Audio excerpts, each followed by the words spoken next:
오늘 저는 예수님 오심을 지난 5주 동안 살피면서 오늘 다시 오실 인자, 예수님의 별명과도 같아요. 예수님은 자신을 인자라고 자주 칭하셨어요. 인자는 그 뜻대로 하면 사람의 아들이에요. 그러나 단순히 사람의 아들이라는 뜻보다는 미래의 심판주로 오실 하나님의 나라를 완성하실 분을 지칭할 때 인자라는 단어를 특별히 자주 사용해요. 저는 오늘 그 인자 되신 예수님이 2020년 마지막 주일 예배하는 모든 성도님들을, 또 우리의 심령에 선명하게 다시 오실 예수님 마음에 새기시기를 축복합니다. 네, 그게 아주 신앙생활의 중요한 결정체를 할 수 있습니다. 사람은 양가 감정이 있거든요. 양가 감정 들어보셨어요? 양가 감정은 심리학적인 용어인데 그냥 쉽게 반대되는 감정이 공존하는 거예요. 내 마음에 불행도 있고 행복도 있고 소망이 있는가 하면 불안함도 있는. 그래서 우리나라 격언처럼 미운 정도 있고 뭐도 있어요? 고운 정도 있어요. 분명히 그 사람이 미워 죽겠는데 또 한편으로는 미운 정이 들었는지 그 사람은 자꾸 그립기도 해요. 양가 감정인 거예요. 개그우먼 이영자 씨 아세요? 이영자 씨가 제일 행복해하는 게 뭐냐면 밥을 먹는 겁니다.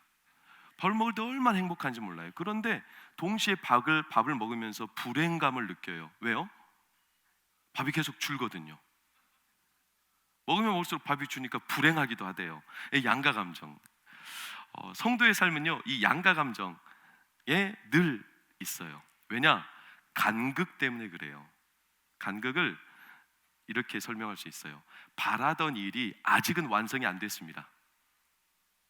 이미 시작은 됐지만 아직은 완성이 안 됐습니다. 이 중간에 있기 때문에 우리는 양가 감정을 느끼는 거예요. 제가 앞서 말씀드렸듯이 이 연말에도 우리가 느끼는 감정 아닙니까? 한 해에 대한 아쉬움, 또 미련을 두고 연연해 하는 마음들, 그러면서도 동시에 내년에 대한 소망을 품잖아요. 기대도 있잖아요. 이게 우리의 현실이라는 거예요. 신학자 가운데 오스카 쿨만이라는 신학자가 그래서 아주 명쾌한 두 단어로 성도의 삶을 정의를 내렸어요. 이미, 그러나 아직. 이 안에 놓여 있는 이런 양가 감정, 불안과 소망을 동시에 이렇게 느끼는 우리의 삶.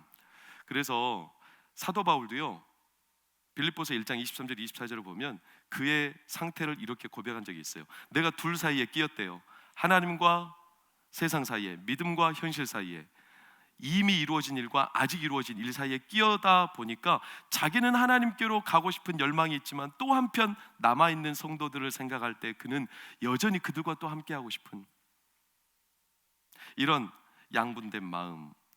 성경에서는 이런 양가 감정을 느낀 사람들이 제법 많습니다. 특히 선지자들입니다. 선지자들은 하나님의 진노의 선포를 전하면서 그 진노에 막 불타올랐지만 또 한편은 백성들에 대한 긍휼의 마음이 그들 안에는 한편에 늘 가슴을 쳤습니다. 모세 같은 이들을 보십시오. 그렇게 백성들 때문에 염증을 느끼면서도 또 한편 자기 장막에 혼자 들어가면 그렇게 바닥에 넙죽 엎드려서 백성을 위해서 마음 아파하며 기도합니다. 이게 우리의 실존, 우리의 모습이에요. 성도님들 요즘 마음이 어떻습니까? 불안과 소망 사이에 우리는 지금 서 있어요. 이미 됐어야 됐는데 아직 안 된 현실 때문에 우리는 동시에 느끼는 감정들이 있어요. 코로나가 빨리 어서 끝나야 되는데 아직 안 끝났어요. 그러나 이 양가 감정 속에 성도님들, 인자가 반드시 오실 것을 뚜렷하게 확신하시면서 오늘 불안이 소망으로 뚫리는 은혜가 있기를 바랍니다. 오히려 불안한 마음은요, 소망을 뚜렷하게 만들어줘요. 그런 거 있잖아요. 색깔이 뚜렷하려면, 지금 제 뒤는 이런 푸른 빛이 나는 색깔인데 뒤에 어떤 색깔을 배경으로 두고 있느냐에 따라 내 색깔이 훨씬 뚜렷해질 수 있어요. 우리의 삶의 현실의 배경 색깔이 불안한 색깔입니까? 그러면 소망은 더 뚜렷해질 수 있어요. 근데 그 소망의 뚜렷한 그 단초가 되시는 분이 다른 무엇이 아니라 다시 오시는 예수님이십니다. 이 다시 오실 예수님을 마음의 기쁨으로 오늘 확신하시기를 축복합니다. 요한이 요한계시록을 쓰며 느꼈던 감정이에요. 환상을 보는데 너무 두려웠을 거예요. 그런데도 그 두려움 속에서 인자이신 예수님을 그가 목격했을 때 불안 중에 소망을, 그런데 이 요한계시록의 장면이 구약 시대에 있던 한 사람이 똑같이 비슷한 환상을 본 사람이 있어요. 누군지 아세요? 다니엘이라는 선지자예요. 다니엘이라는 선지자가 다니엘서 7장 이후로를 보면 요한이 보았던 환상과 굉장히 비슷한 환상을 보았어요. 마지막 때 환상이에요. 그래서 오늘 말씀은 사실 살짝 좀 어려울 수도 있습니다. 왜? 환상에 대한 것들이에요. 제가 직접 들은 말을 전하는 것도 쉽지 않은데 요한과 다니엘이 본 환상을 전하는 거라, 이거 남이 본 그림을 말로 설명할 수 있겠어요? 어려운 일이에요. 그러니까 어려우니까 성도님들 좀만 이해하시고, 어렵다고 짜증내지 마시고요. 어려우면 좀 주무셔도 괜찮아요. 그러나 저는 양가 감정을 느낄 거예요. 사랑하면서도 주무시니까 미울지도 몰라요. 아무튼 오늘 이 요한의 마음을 전하기 위해 저는 살짝 다니엘서 7장 말씀을 곁들여서 볼 거예요. 말씀해 보면 좀 넓겠지만 최대한 쉽게 한번 해보겠습니다. 다니엘도 환상을 봤거든요. 다니엘서 7장 1절에 어떤 환상이냐, 바다에서요 한 짐승이 나와요. 사자 같은 짐승이었어요. 두 번째 곰 같은 짐승이에요. 세 번째 표범 같은 짐승이에요. 성경에서 바다는 주로 혼돈의 상태를 말해요. 불안함을 느끼는, 아직은 뭔지 모르는. 그런데 이런 것도 우리가 몰라도 돼요. 네 번째 짐승이 문제예요. 네 번째 짐승이 등장했는데 그 네 번째 짐승에 대한 기사가 7장 7절에서 8절 나오잖아요. 뭡니까? 넷째 짐승은 뭔가 달라요. 이빨이 쇠로 되어 있어요. 막 부서뜨리는. 8절을 보십시오. 그래서 다니엘이 말하기를 그 뿔을 유심히 보는 중에 그 넷째 짐승의 많은 10개의 뿔 중에 작은 뿔이 새로 나더니 앞에 3개 뿔을 다 뽑아버리고 이 존재는 다른 것들과 굉장히 달랐더라, 이렇게 묘사를 하고 있어요. 이게 뭐냐? 몰라요. 이게 뭔지 자꾸 설명하려고 하지 마세요. 이건 다니엘이 본 그림이라는 거예요. 그림, 환상. 다만 다니엘은 이걸 본 뒤부터 마음이 막 뒤숭숭해요. 두려워요. 그런데 뭔가 설명도 안 해주고 하나님이 바로 장면을 넘어가 버리셨어요. 마치 드라마가 계속 넘어가듯이. 그러면서 어떤 장면이 등장했냐, 7장 9절을 보니까 옛적부터 항상 계신 이가 보좌에 앉아 계세요. 이분은 한마디로 하나님이십니다. 근데 그분 앞에 7장 13절을 보니까 누가 7장 13절 누구요? 인자 같은 이가 그분 앞에 가서 뭔가를 보고하고 그분에게 뭔가를 확인하는 그런 장면을 보는데, 제가 9절에서 13절 사이를 읽어드리지 않았지만 그 내용이 뭐냐면, 그 무시무시한 네 번째 짐승을 보좌에 앉으셨던 옛적부터 항상 계신 이가 심판하는 겁니다. 불로 완전히 소멸해 버렸습니다. 다니엘은 직감했습니다. 그 무시무시한 존재가 아무리 크고 우리를 무섭게 해도 그도 언젠가는 하나님 앞에 심판받는다. 그리고 그 심판의 권세를 가지고 인자가 행하시는 거다. 이런 그림을 다니엘이 딱 보았어요. 그래도 다니엘의 마음에는 아직까지도 불안과 미묘한 마음의 교차가 있어요. 왜냐? 하나님이 이 일을 시작하신 것 같긴 한데 이 일이 아직 안 끝났기 때문에 그래요. 환상 중에 본 먼 미래의 일, 마지막 때 일어날 일. 그래서 많은 학자들은 그럼 첫 번째 짐승이 뭐냐? 대부분 첫 번째 짐승에 대해서는 바벨론이라고 말해요. 다니엘이 현재 몸담고 있던 그 나라. 두 번째, 세 번째 정확하게는 몰라요. 그러나 시대적으로 등장했던 나라겠죠. 중요한 건 네 번째가 어떤 나라냐? 여기에 대해서는 학자들의 의견이 분분합니다. 뭐라고 딱 지정할 수 없어요. 학자들은요, 여기에 대해서 어떤 사람들은 그냥 죄송합니다, 학명으로 아주 어려운 그리스 출신의 굉장히 무서웠던 왕 안티오코스 4세 에피파네스라는 왕이 있는데 그 왕이 성도들을 굉장히 괴롭히고 죽였거든요. 그게 넷째 짐승일 거다. 그런데 세월이 지나니까 로마라는 나라가 등장해서 유대인을 굉장히 박해했거든요. 로마 10대 박해를 아시죠? 그 나라가 넷째 짐승일 거다. 아니요, 웬걸 또 시대가 지나니까 나치가 등장해서 유대인들을 엄청 죽여버려요. 나치일 거다. 아니, 또 지나니까 공산주의 국가가 등장해서 전 세계를 공포에 떨게 만들어요. 공산주의일 거다. 아니, 지금도 그 넷째 짐승은 누군지 등장하지 않았어요. 모델을 드릴 수는 있어요, 앞에 있었던 나라들이. 그러나 요한계시록 13장 14장을 보면 다니엘이 보았던 넷째 짐승의 환상이 사도 요한 가장 최후의 말씀, 아직은 이루어지지 않은 요한계시록 13장 말씀에도 똑같이 네 번째 짐승의 환상이 등장하는 걸 보면 이것은 역사는 이미 시작은 됐지만 뭐하다? 아직은 이루어지지 않았어요. 그러니 사도 요한이 마음이 불안한 겁니다. 다니엘도 마음이 불안한 겁니다. 분명히 하나님이 심판은 하실 텐데, 소망은 있는데, 근데 아직은 어떤 일이 일어날지 모르는 이 불안감이 다니엘도 요한도 있는 겁니다. 그래서 다니엘이요, 그때부터 이 불안함을 안고 기도하기로 작정했죠. 다니엘서 9장 3절을 보세요. 다니엘이 기도합니다. 내가 금식하며 기도하며 간구하기를. 4절에는 자복했다고 그래요. 회개를 한 거예요. 왜? 다니엘이 살짝 오해를 한 것 같아요. 넷째 짐승이 먼 미래에 일어날 일이 아니라 자기 얼마 지나지 않아 자기 때 일어날 거라고 생각을 한 것 같아요. 그리고 그때 당시 성도들을 굉장히 힘들게 할 거다, 넷째 짐승과 같은 존재가. 그래서 다니엘이 회개하며 이 일이 지나가기를 아마 기도한 것 같아요. 살짝 오해했죠. 핀치에서 어긋났죠. 그런데도 불구하고 하나님은, 사랑하는 성도님들, 하나님은 그 중심을 보십니다. 하나님이 앞으로 일하실 그 하나님의 일하시는 것을 믿고 확신하고 기도하고 준비하는 자들을 하나님은 귀하게 보십니다. 다니엘의 중심을 보셨어요. 그래서 다니엘에게 알려주세요. 뭐를? 넷째 짐승에 대한 윤곽을. 다니엘서 10장 10절에서 12절을 보면 다니엘에 대해서 이렇게 말하죠. 12절을 보겠습니다. 12절, 다니엘서 10장 12절. 다니엘아, 두려워하지 말라. 네가 깨달으려 하여 내 하나님 앞에 스스로 겸비하게 하기로 뭐하던 날부터, 결심하고 기도하기로 한 그날부터 나는 너에게 이미 응답하기로 작정했다. 그 응답에 대한 구체적인 내용을 빨리 보면 14절을 보세요. 14절. 이 모든 환상은, 그 넷째 짐승에 대한 환상은 마지막 날에 너의 백성 성도들이 당할 일인데, 마지막 빨간색 시작. 오랜 후의 일이라. 지금 당장 너의 때 일어나는 일이 아니라 아주 오랜 후에. 그럼 다니엘은 지금으로부터는 2300년 전 사람인데, 사도 요한의 입장에서는 150년 전 사람인데, 우리 입장에서는 그 오랜 후의 일은 우리에게 이제 훨씬 가까워진 거예요. 2500년 정도 가까워진 거예요. 그러니까 우리에게는 훨씬 가까워요 이제. 그러나 다니엘 입장에서는 오랜 먼 미래의 일이다. 그럼 우리 같으면 어떻게 되겠어요? 먼 미래의 일이니까 나랑 상관이 있어요, 없어요? 없잖아요. 그러면 안심해도 되죠? 아니, 나랑 상관없잖아요. 코로나 때문에 세상 안 망해요.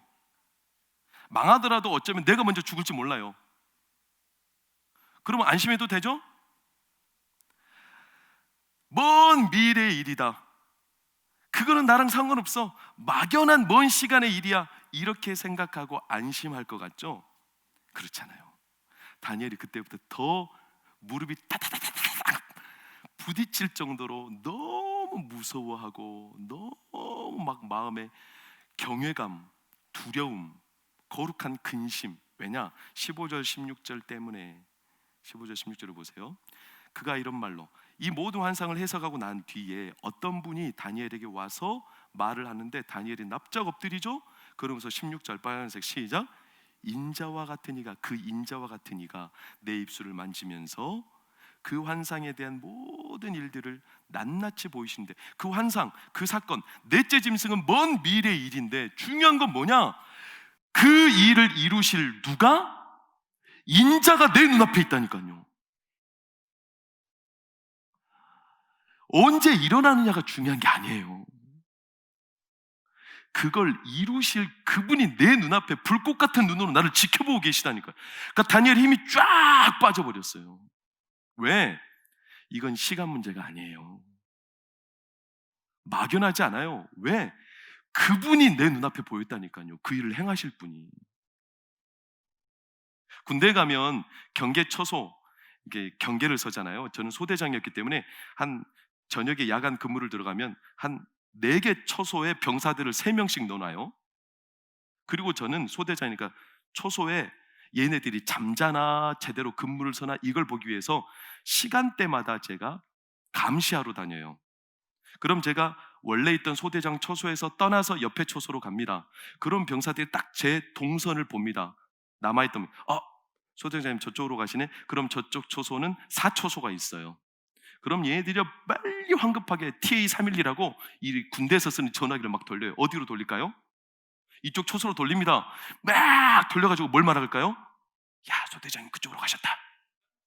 알려주는 겁니다. 자, 이쪽 초소에서는 소대장이 와요, 안 와요? 와요. 언젠가는 와요. 5분 뒤일지 10분 뒤일지 15분 뒤일지 몰라요. 그러나 분명한 것은 그분이 와요, 안 와요?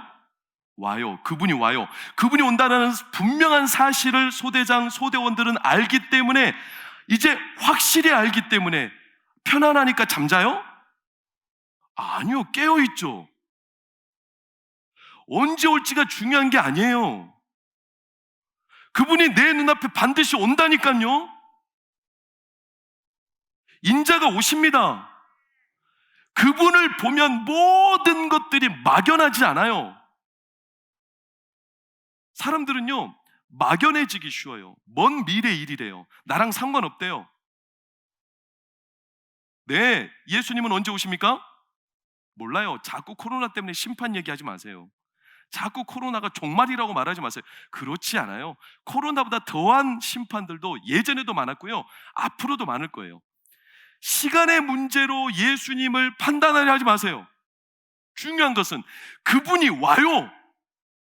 언제일지 몰라요. 그런데 우리는 언제일 이것만 따지면서 자꾸 막연해지기 쉬워요. 이게 우리의 문제예요, 문제. 다니엘이요, 그분을 본 순간 막연할 수가 없어요. 이거는 먼 미래 일이라고 말해주는데도 불구하고 다니엘은 가슴이 떨려요. 그분이 불꽃 같은 눈으로 지금 자기를 쳐다보고 있으니까. 그러니까 다니엘이 12장 1절에 예수님이 선명하게 말하지 않습니까? 마지막 때 일어날 일인데 큰 전쟁이 있고 종말의 전쟁이 있을 텐데 너희들의 군주 미가일이라는 대천사장이 이 전쟁을 이끌며 환난 가운데 있는 성도들을, 책에 기록된 모든 성도들을 구원하는 전쟁이 있을 거다. 그걸 인자가 오실 때 하신다는 거예요. 그러니까 다니엘이 뚜렷해졌어요. 믿음이 더 뚜렷해졌어요. 그래서 우리는 잘 알아요. 다니엘의 유명한 말씀, 다니엘서 12장 3절 뭐라고 합니까? 지혜 있는 자는 궁창의 빛과 같이 빛날 것이다. 어서럼하게 빛나지 않아요. 선명하게 빛나요. 왜? 인자가 오실 것을 확실하게 알거든요. 성도님들, 인자는 오십니다. 오심을 믿으십니까? 믿으십니까? 우리의 진짜 문제는 뭐냐면요, 막연해요. 태도가 막연해요. 불안이 문제가 아니에요. 뭐 때문에 불안한지도 잘 몰라요. 소망이 없는 게 아니에요. 내가 지금 뭘 소망하고 있는지도 몰라요. 막연한 거예요. 불안도 막연하고 소망도 막연하고. 왜? 뚜렷한 예수님의 오심, 예수님이 누구신지, 예수님이 내 눈앞에 어떤 분이신지, 그분이 다시 오실 거라는 이 사실, 시간의 문제가 아니라 당장 오늘이라도, 어쩌면 지금 10시 36분 이 순간 손목사가 말씀을 전하는 지금이라도 예수님은 오실 수 있습니다. 이 의식이 우리는 막연해요. 그러니 어떻게 사냐? 막연한 사람은 당연히 방향이 없어요. 당장 자기 발 앞에 떨어진 불 끄기가 급한 거예요. 그렇게 사는 겁니다. 아니, 150년 전에 있었던, 사도 요한의 입장에서 150년 전에 있었던 요한도, 아니 다니엘도 그 인자를 보고 벌벌벌벌 떨고 있는데, 그러니까 예수님 말씀이 딱 맞아요. 누가복음 10장 17장 26절을 보세요. 마지막 때 인자가 오시는 때 누구의 때와 같아요? 노아의 때와 같대요. 노아의 때는 어땠는데요? 28절, 27절을 보세요. 노아가 방주를 지었던 기간이 약 120년이라고 하잖아요. 근데 얼마나 오랜 시간입니까? 한 사람도 그 120년이라는 시간 동안 노아 앞에 오지 않습니다. 다 막연합니다. 에이, 설마 나에게 이루어지겠어? 에이, 설마 내 때 일어나겠어? 그래서 사람들은 다 자기 먹고 시집가고 장가들고 자기 할 일 바쁩니다. 언제까지? 노아의 8 식구가 방주에 들어가는 순간까지도 비웃고 조롱합니다. 야, 너희들이 말하는 그 비는 언제 오냐 도대체? 그리고 끝까지 그들은 막연하게 근거도 없는 낙관론에 빠져서 그렇게 시간을 보내요. 그래서 예수님은 30절에 쐐기를 박았어요. 인자가 나타난 날에도 이러하리라. 여러분, 분명합니다. 인자가 오시는 그날에도 성도들 안에는 여전히 막연한 자리에 서 있는 이들이 있습니다. 이게 우리에게 주시는 사실 하나님의 선명한 경고이자 축복의 말씀입니다. 막연한 태도를 가진 성도는 특징이 있어요. 요한일서 2장 16절 말씀 보세요. 세 단어만 기억하시면 돼요. 육신, 안목, 이생. 공통점이 있어요. 뭐예요? 막연한 믿음을 가진 성도들은 다 눈에 당장 붙들 수 있는 거를 붙들고 살아요. 이생, 안목, 육신. 당장 눈에 붙들어서 뭔가 안심할 만한 것만 붙잡고 살아요. 사실 이면을 보면 그들의 마음은 불안한 거예요. 그래서 뭐라도 붙들어야 되겠는 거예요. 그런데 막연하니까 당장 눈앞에 보이는 것만 붙잡는 거예요. 이게 오늘날 살아가는 우리의 모습이라고 성경은, 다니엘은, 요한은 분명히 말하고 있어요. 그러면서도 세상을 보면 과연 언제 이 땅에 소망이 이루어질지, 내가 붙들고 있는 게 진짜인지 아닌지 여기에만 골몰하면서 정작 성도들의 삶도요, 마지막 때가 되면 그렇게 괜찮아 보이지 않은 삶이다 보니까 성도들은 더 미혹당하기 쉬워요. 그래서 이 다니엘이 보았던 7장의 넷째 짐승의 환상을 드디어 사도 요한도 다니엘서 13 아니 요한계시록 13장 1절에 언급하기 시작해요. 13장 1절을 보세요. 뭐라고? 바다에서 한 짐승이 똑같이 다니엘의 환상처럼 언급되고 있어요. 그는 10뿔을 가지고 있어요.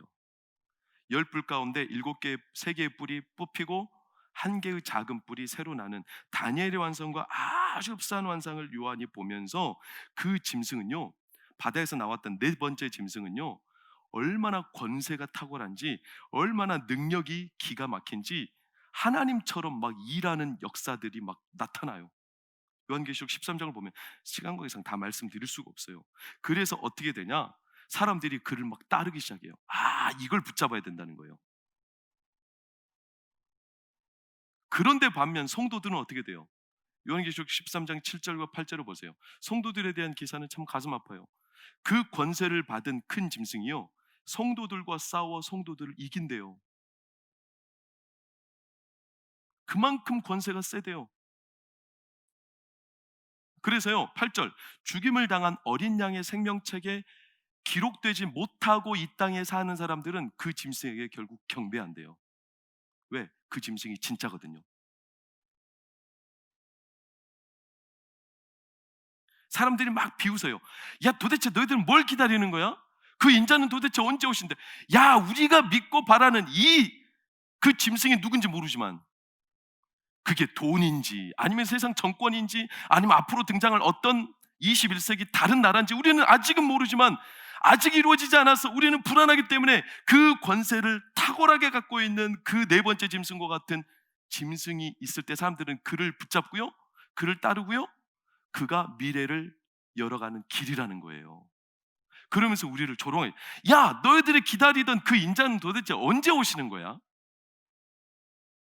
넌 뭘 그렇게 믿고 기다리는 거야? 언제 오신대?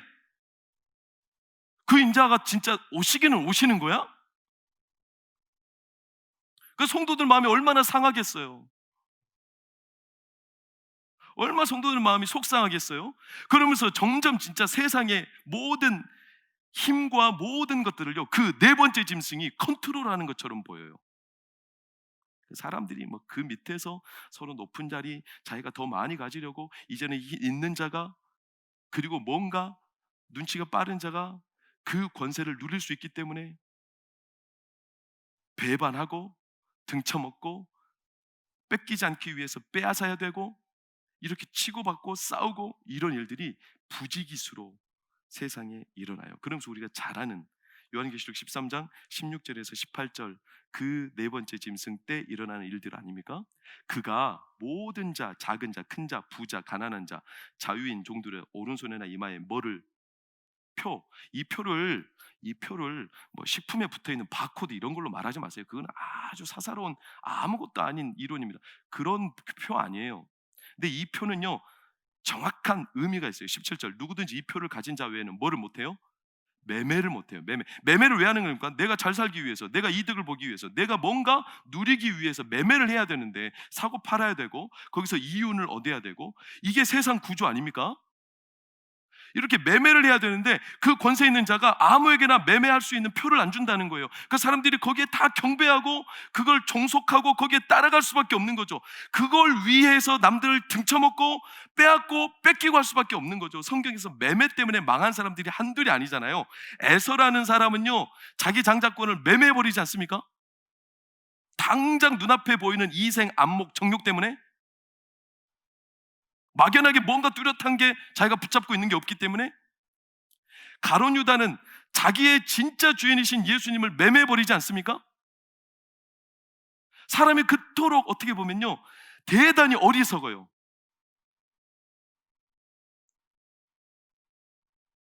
얼마나 어리석은 상황이.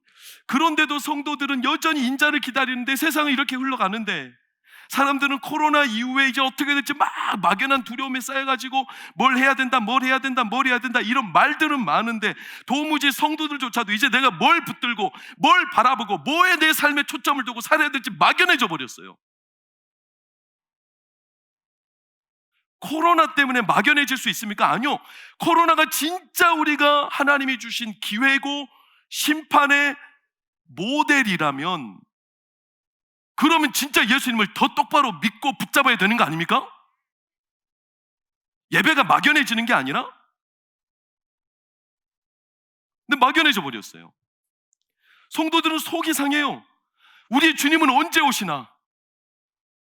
그래서 사도 바울이요, 디모데, 자기 사랑스러운 제자에게 앞으로 목회할 때 성도들이 이래서 넘어진대요. 디모데후서 2장 28절을 보세요. 사도 바울의 권면이에요. 진리에 관하여 그들이 그릇되다 부활이 이미 지나갔다. 이 부활은요, 두 번째 부활을 말하거든요. 그러니까 다시 오시는 예수님을 통해 부활하는 이 부활은 이제 없다, 그렇게 말하는 사람들이 있기 때문에 믿음이 어떻게 돼요? 무너진다는 거예요. 속상하다는 겁니다. 우리 이런 현실을, 우리는 무엇을 붙잡고 어디로 향해 가야 되느냐. 제가 지금 다니엘서와 요한계시록의 말씀을 가지고 긴 이야기를 했습니다. 그러나 선명하게 우리가 기억해 볼 수 있습니다. 이 양가 감정처럼 불안과 소망이 공존하는, 이미 뭔가 시작은 됐는데 아직은 완성되지 않았기 때문에 누군가는 불안에 빠지고 누군가는 소망에 빠지는데, 막연한 마음으로 무엇을 붙잡아야 될지 모른 채 그냥 이생과 안목과 정욕에 너무 쉽게 의존하고 살아갈 수밖에 없게 되는 이 현실. 그러면서 성도들의 삶은 인자를 기다리는데 아직은 오시지 않는 인자 때문에 마음이 계속 속상하고 내 현실이 참 초라해 보이고, 이런 현실을 지금 우리가 오늘 살고 있어요. 2020년이 그래요. 2021년도 우리는 꼭 소망만 있지 않다고 생각할지도 몰라요. 그럼 무엇을 붙잡아야 됩니까? 사랑하는 성도님들, 우리는 기억해야 돼요. 그래서 사도 요한과 다니엘은요, 마지막 때 환상을 통해 우리에게 분명히 전하고 싶은 거예요. 불안이 조장되는 현실일 수밖에 없지만, 사랑하는 성도님들, 다니엘도 사도 요한도 우리에게 불안한 마음을 조장하기 위해서 환상을 보여주면 넷째 짐승과 같은 일들이 일어난다, 이걸 말해주고 싶은 게 아니라요, 제가 앞서 말씀드렸던 것처럼 결국에는 인자가 오셔서 그 넷째 짐승과 같은 위대한 권세도 하나님이 심판하실 거라는 겁니다. 그걸 다니엘은, 요한은 말해주고 싶은 겁니다. 그분이 오신다. 그분이 오신다. 건강한 종말의 태도는요, 불안이 아니에요.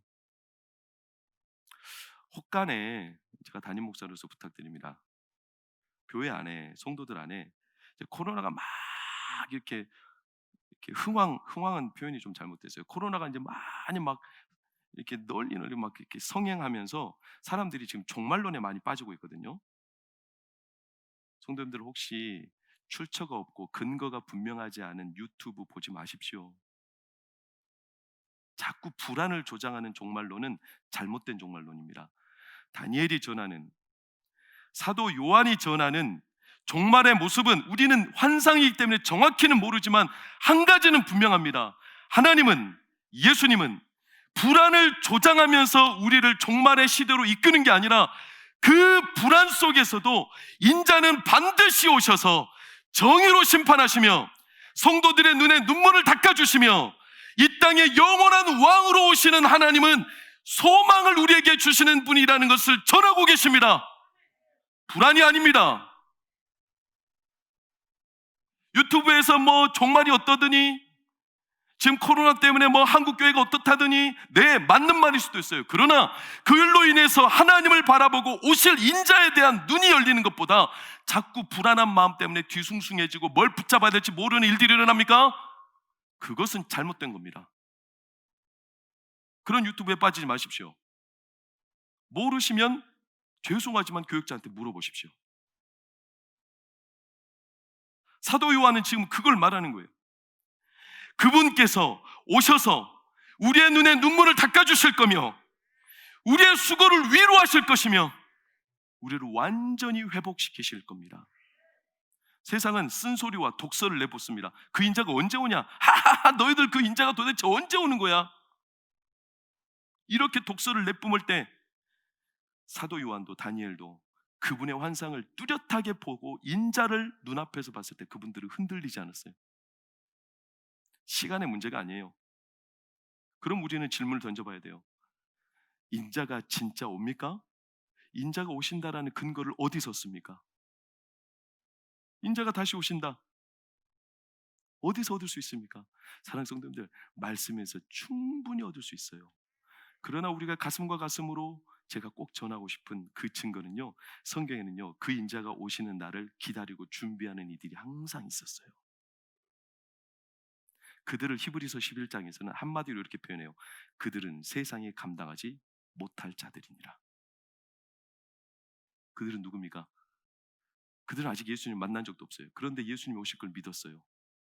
그래서 그들은 칼로 찢김을 당하고 톱으로 몸이 잘리고 끓는 물에 담궈지고 수많은 박해와 고난이 있어도요, 그들은요, 인자가 눈앞에 오실 거라는 이 분명한 소망, 확신이 그들로 하여금 세상의 그 수많은 박해 가운데서도요, 오히려 예수님의 오심을 더욱 뚜렷하게 만들었어요. 그들을 히브리서 12장은 한마디로 이렇게 정의하고 있어요. 구름같이 허다한 증인들이다. 우리나라도 마찬가지예요. 손양호 목사님, 주기철 목사님, 그 산하에서 사역했던 백인숙 전도사님, 이런 분들은요, 끝까지 주님 오심을 고대했어요. 백인숙 전도사님은요, 33살에 죽으셨습니다. 어떻게 죽는 줄 아세요? 공산당원들이요, 너 예수 믿을 거야? 그렇게 위협적으로 물으며 앞에 구덩이를 크게 팠거든요. 예수 믿을 거야? 예수님 진짜 오셔? 예수님 너의 주인이야? 네, 믿습니다. 예수님 나의 주님이십니다. 예수님 오십니다. 그리고 구덩이에 넣었어요. 산채로 생매장해 버렸어요. 33살의 나이에 그 연약한 여인이 죽었어요. 근데 주기철, 손양원, 백인숙, 이런 문중경 전사, 이런 분들의 하나 같은 공통점이 있어요. 뭔 줄 아세요?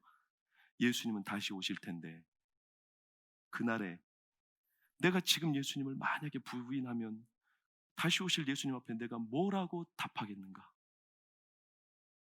그러니까 예수님은 선명하게 오시기 때문에 그들은요, 다시 오실 예수님에 대한 마음 때문에요, 부정할 수가 없었어요. 그래서 우리 어르신들 좋아하는 찬양이에요. 손영원 목사님이 지으셨어요. 주님 고대가 아세요? 저는 시골교회 아버지 밑에서 신앙생활할 때 이 찬양을 아주 많이 불렀어요. 8절까지인가 했어요. 낮에나 밤에나 눈물 머금고 내 주님 오시기만.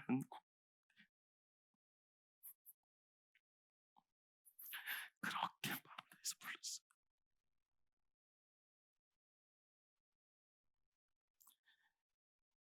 이 주님 오심에 대한 고대함이 있었어요.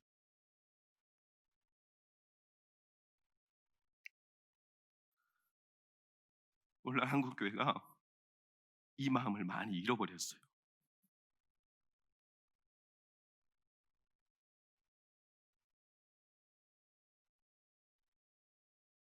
사도 요한은 지금 그 마음을 담아 전하는 거예요. 사도 요한의 현실이 아주 초라하거든요. 지금 밤모섬에 혼자 갇혀서, 아니 그 노인네가 전하는 말이 무슨 세상으로 잘된 것도 아니고 박해를 받아 유배를 받아 그 밤모섬에서 죽어가는 노인네 말을 누가 믿어나 주겠습니까? 그것도 자기가 환상으로 본 걸. 근데요, 그러지 않더라고요. 제가 성탄절 때 말씀드렸잖아요. 저희 아버지가 지금 중환자실에 계신데 아버지 그렇게 호랑이 같은 아버지가 이렇게 중환자실에 누워 계시고 자기 기억이나 인지 능력이 많이 떨어지셔서 그냥 주변만 뚫레뚫레 눈에 이제 안 보여요. 거의 안 보이세요. 제가 가서 손을 붙잡고 기도해 줘야 돼요. 아니 그렇게 호랑이 같은 아버지 얼마나 초라합니까? 초라하잖아요. 근데 내가 막 손을 잡고 이제 옆에 귀 속에도 그 기도를 해드렸거든요. 근데요 제 마음에 어떤 감동과 확신이 밀려오는 줄 아세요? 예, 저만의 느낌이니까 인정 안 하실 수도 있어요. 아, 이분이 진짜 하나님을 믿으셨구나. 아니 그렇게 초라한 사람의 모습에서요 하나님을 이분이 진짜 믿었구나. 사도 요한이요 지금 초라한 모습으로 유배당하고 있는데 그가 전하고 있습니다. 성도들아 두려워하지 말아라. 두려워하지 말아라. 왜냐? 인자는 오신다. 그게 오늘 요한계시록 13장 13절 14절 말씀이에요. 14장 보세요. 또 내가 들으니 하늘에서 음성이 나서 이르되 기록하라. 지금 이후로 주 안에서 죽은 자들은 복이 있도다. 하심에 성령이 이르시되 그러하다. 그들이 수고를 그치고 쉬리니 이는 그들의 행한 일이 따름이라 하시더라. 14절 다 같이 읽습니다. 시작. 또 내가 보니 흰 구름이 있고 구름 위에 인자와 같은 이가 앉으셨는데 그 머리에는 금 면류관이 있고 예리한 낫을 가졌더라. 사도 요한이 볼 때요 구름 위에 인자가 예수님이 계신데요 그분이요 손에 낫을 들고 낫을 들었으니까 뭔가 떠오르지 않으세요? 예수님 말씀하셨어요. 추수할 때가 찼으나 추수할 일꾼들이 없도다. 그러면서 제자들을 파송하셨고 오늘날 저희들을 파송하신 거예요. 그리고 예수님은 마침내 낫을 들고 본인이 최후의 추수를 하러 오십니다. 사도 요한이 그걸 본 거예요. 우리에게 전하는 거예요. 낫을 든 예수님은 불신자, 예수님을 부정하는 자들에게는 공포의 대상이지만 예수님을 뚜렷하게 믿고 기다리고 고대하고 바라보는 성도들에게는 소망입니다. 소망. 예수님 오십니다. 오늘 하루를 살아갈 때 2020년을 마무리하면서 사랑하는 성도님들 그 자리에서 시간이 언제 걸릴지 어떤 일이 일어날지 이런 막연한 불안과 소망으로 아무거나 붙들고 사는 게 아니라 우리의 심령에 다시 오실 예수님이 눈에 불꽃처럼 보이기를 예수 이름으로 축원합니다. 이게 우리가 세상과 미래를 열어갈 수 있는 하나님의 은혜입니다. 은혜. 마지막으로 이 말씀만 드리고 말씀 마칩니다. 제가 안호성 목사님 설교를 가끔 듣는데 안호성 목사님이 지난 주간에 했던 설교에 제가 참 가슴 찔리는 예화를 한 편 너무 가슴 찔리게 들었어요. 그래서 제가 안호성 목사님한테 전화해서 목사님 저 이 예화 이번 주에 주일날 좀 제가 좀 쓰겠습니다. 그래서 제가 박상희 씨가 쓴 그 나의 세계사 편력인가 하는 책 1권을 읽고 안호성 목사님의 설교를 듣고 그리고 저는 이제 이 예화를 쓰기로 했어요. 남의 거 함부로 표절한 거 아닙니다. 표절 신고하지 마세요. 요새 워낙 남의 설교 표절하는 분들이 좀 적잖이 있어가지고 표절하면 사람들이 자꾸 그 목사님 고발해버리더라고요. 저 허락받고 하는 거예요. 그리고 그 예화도 박상익이라는 사람이 쓴 책에 나와 있는 예화예요. 세계사 내용이에요. 유럽의 16세기에 항해 이 바다에 모든 해상권을 장악한 나라가 있는데 그 나라가 네덜란드예요. 근데 네덜란드 원래는 네덜란드가 아니었어요. 스페인이었어요. 스페인이 해상권을 장악하고 있었는데 놀랍게도 1세기가 지나지도 않게 네덜란드가 장악했어요. 왜냐? 조류가 바뀌면서 유럽 사람들이 좋아하는 청어가 원래는 스페인 앞바다, 스페인 어선들이 많이 다니는 곳에 청어가 조류가 확 바뀌면서 네덜란드 가까운 인근으로 청어들이 몰려온 거예요. 그래서 네덜란드 상선들이 어선들이 가가지고 청어를 막 건져 올리는데 말할 수 없을 정도로 많이 올려요.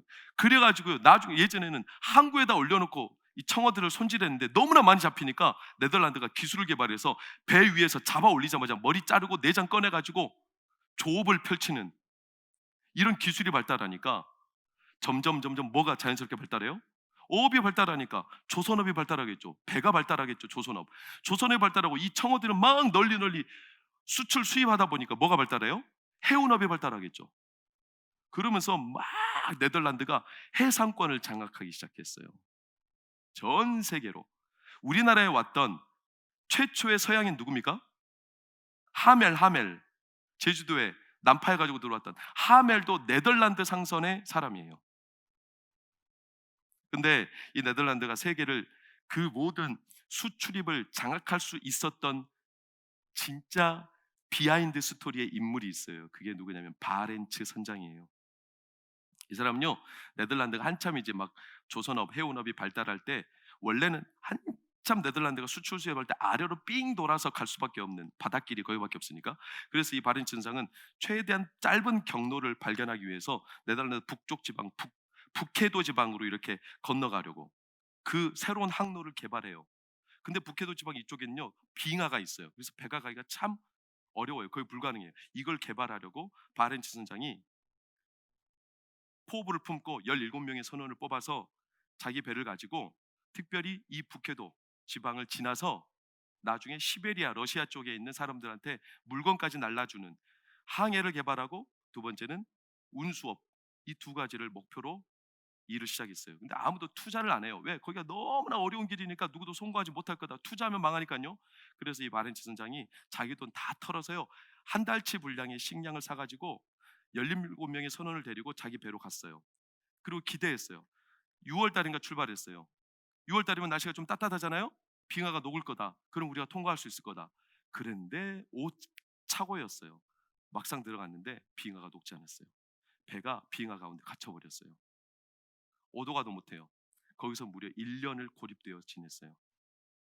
근데 먹을 게 떨어지죠. 북극곰을 잡아다 사냥해다, 여우를 사냥해다 겨우 허기를 달래요. 그러나 1년이라는 시간을 견디지 못해요. 17명 중에 8명이 죽었어요. 겨우 그 이듬해 6월이 되었을 때 날씨가 많이 따뜻해서 빙하가 가까스로 좀 녹아 이제 드디어 그 배가 나와요. 8명 다 죽고, 나오는 순간 일주일쯤 지나서 바렌츠 선장도 죽어요. 그리고 이 배가 겨우겨우 러시아 상선한테 발견이 돼서 구조를 받아요.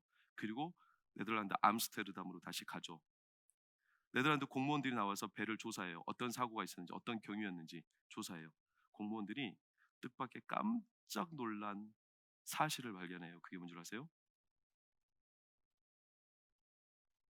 이들이요, 항해를 발견하고 항해를 개발하기 위해서, 또 러시아 시베리아 쪽에 있는 사람들에게 물건을 전달하기 위해서 많은 물건을 싣고 가는 배였거든요. 그 뱃속에는요, 고객들이 맡긴 음식, 약품, 추위에 이길 수 있는 모포나 모피, 이런 것들이 가득 있었어요. 책에 보면 항목이 쫙 나와요. 그런데 공무원들이 조사해 보니까 그 고객들이 맡긴 제품을 하나도 손대지 않았어요. 단 하나도. 왜요? 목숨을 잃을지언정 그들이 맡긴 신뢰를 저버릴 수 없다는 거였어요. 8명이 죽어가는데 그거 먹는다고 누가 도의적으로 책임을 묻겠습니까? 그때부터 네덜란드 상인들이 전 세계에, 야, 네덜란드 상인들은 진짜 믿을 만하다. 진짜 저 사람들은 진짜 상인이다. 그러면서 전 세계 해상권을 네덜란드가 장악한 거예요. 한 사람의 신의 있는 행동이, 제가 이 예화를 들으면서 가슴이 많이 찔렸어요.